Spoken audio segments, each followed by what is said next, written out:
It's January 7th. I'm freezing and I'm walking to the first wine competition of the decade and of the year for me, 2020. And I'm very excited because it's the San Francisco Chronicle wine competition. I'm in Cloverdale now. I'm walking from the hotel to the fair where will take place the competition, and it's the 20th anniversary of the San Francisco Chronicle wine competition. Even if the Cloverdale Fair competition took place 37 years ago, and then the San Francisco Chronicle sponsored it after some years, so it's the 20th anniversary, so in 2020. So it's an important edition, and I'm really freezing. I'm not used to this cold temperature living in San Diego, but anyway, I will bring you with me, and I would like to walk you through the process of blind tasting as a wine judge in a wine competition. So if I survive this short walk, let's see us in a bit.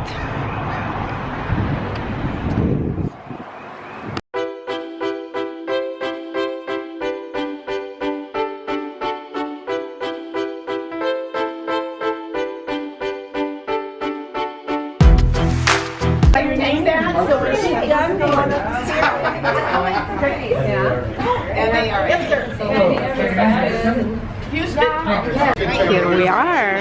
We have a champagne breakfast. They are already starting drinking. It's 8 a.m. in the morning. I can't do that. I'm sorry. I'm from Italy. I need food to drink and not for breakfast. Hi!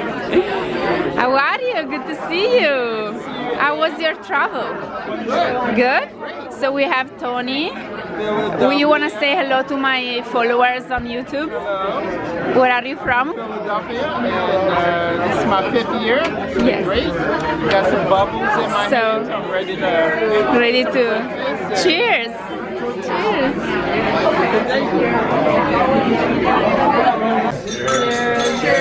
Cheers. Santé. Toast, gentlemen. Cheers. We have a European here, by the way. Everyone's in eye contact when you.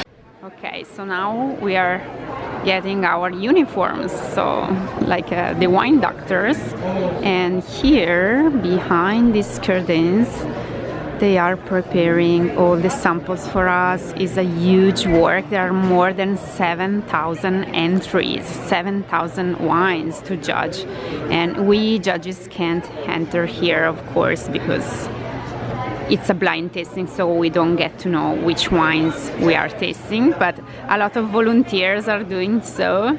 Hi! Paparazzi. Yeah! So I've been assigned at panel number 12, so this is my place of work for the next 2 days. Hi! Hi! Here we are, so let's see where is... That's me. So I want to explain you how it works. So we receive these samples with a number, so we don't know what we are tasting. We just know the grape variety, which is Pinot Grigio, and the price range. So we don't know where they are from or any other information about the wines. We just know the grape variety and the price point. And then each of us judge the wines individually, and then we put the scores, you see my name there on the board, and we try to reach a unanimous, let's say, score for the wine, discussing the characteristic of the wine. I will show you. So my colleague Carl already started tasting, so he's checking whether the wines are defective or are okay, fine to taste, no cork. And then each of us silently write the observation here, and then we discuss. And I'm on the panel with Carl Brandstor from Virginia, and with Barry, which is an enologist from Florida, a professor from the Florida University. Hi Barry, say hi to my followers. So we are ready to start with Pinot Grigio this morning, huh? I see that. Yeah. How many years are you in the wine judge activities here? I came up here when there was one panel. Oh, We did everything. wow. And you started at 9 and you were done after lunch by Just one day. And One- today we do have 21 panels I and understand. 7,000 wines to judge. I understand. It's that. crazy. It's crazy. a lot bigger than it used to be. Yeah, but you have a lot of experience, so you have like the historical memory of the wines Oh. in the years, how they yeah. developed. Because I lived here and I taught at Fresno State Oh wow! So and Santa Rosa. I have a lot to learn from you. So I will do a lot of questions. I will ask a lot of questions, you know. Okay. So we're ready to start. Thank you.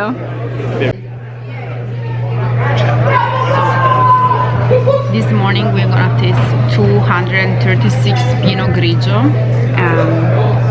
We start with a visual evaluation of each sample, and then we go through the olfactory evaluation and then the taste.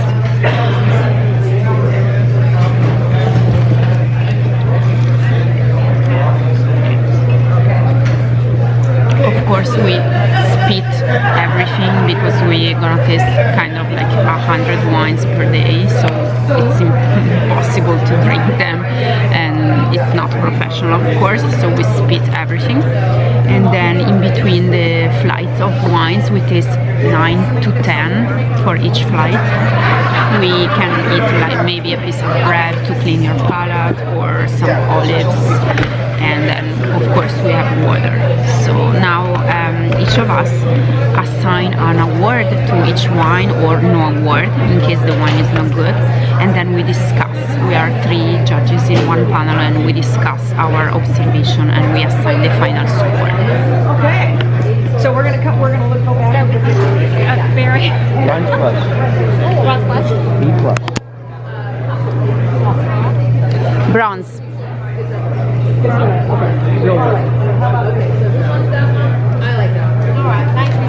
No awards. Silver minus. Silver? So that's the one. So now we do Which one? Bronze plus.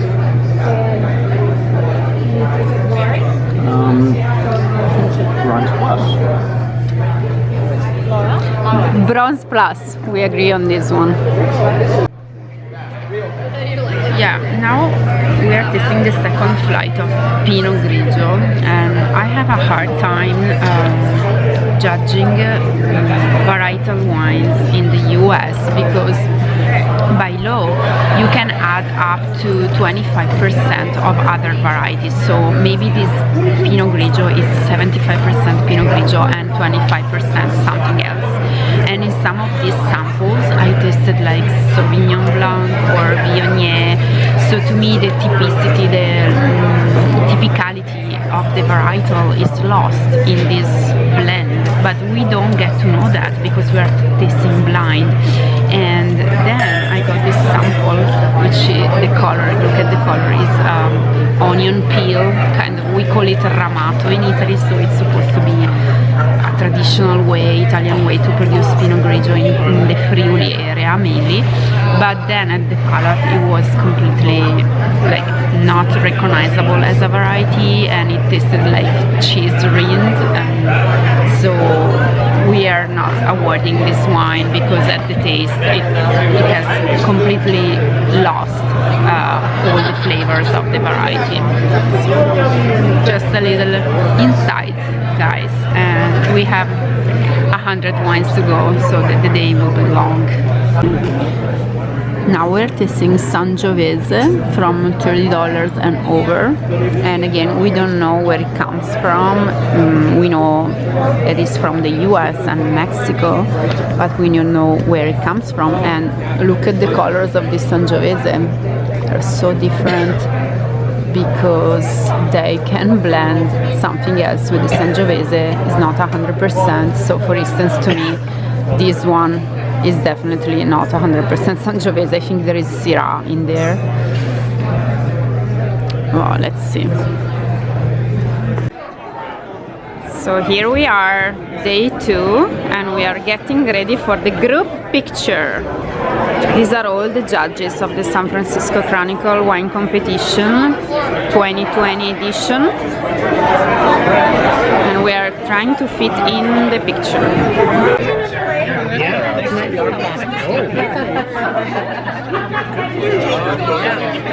I can't believe it.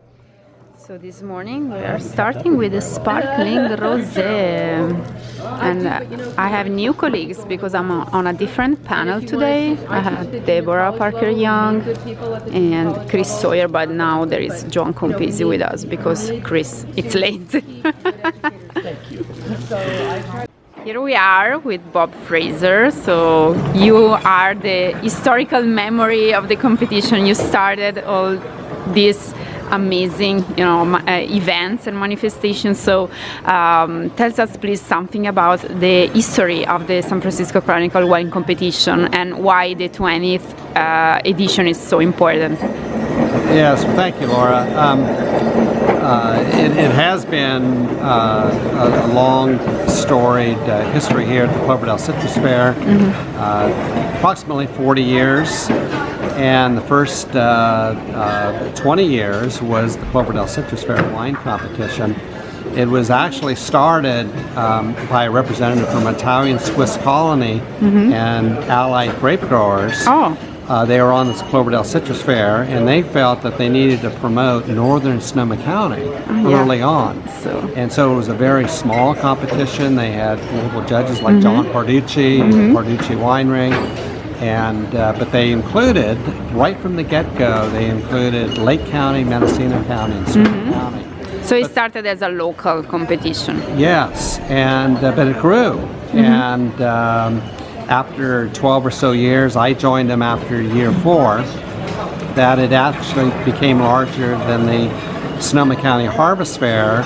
And we outgrew the facility, and the tasting, which was held here on President's Day weekend, we actually had more wineries than patrons coming through the door. Wow. So we made the decision of working with of approaching the San Francisco Chronicle and bringing the public tasting over President's Day weekend from the wine country to the city. Yeah. And they were very receptive toward then taking the naming of the Cloverdale Citrus Fair for the San Francisco Chronicle. Okay, so how many entries we have this year? So fabulous. We're over 6,600 entries from about 1,300 wine brands in Mexico, United States.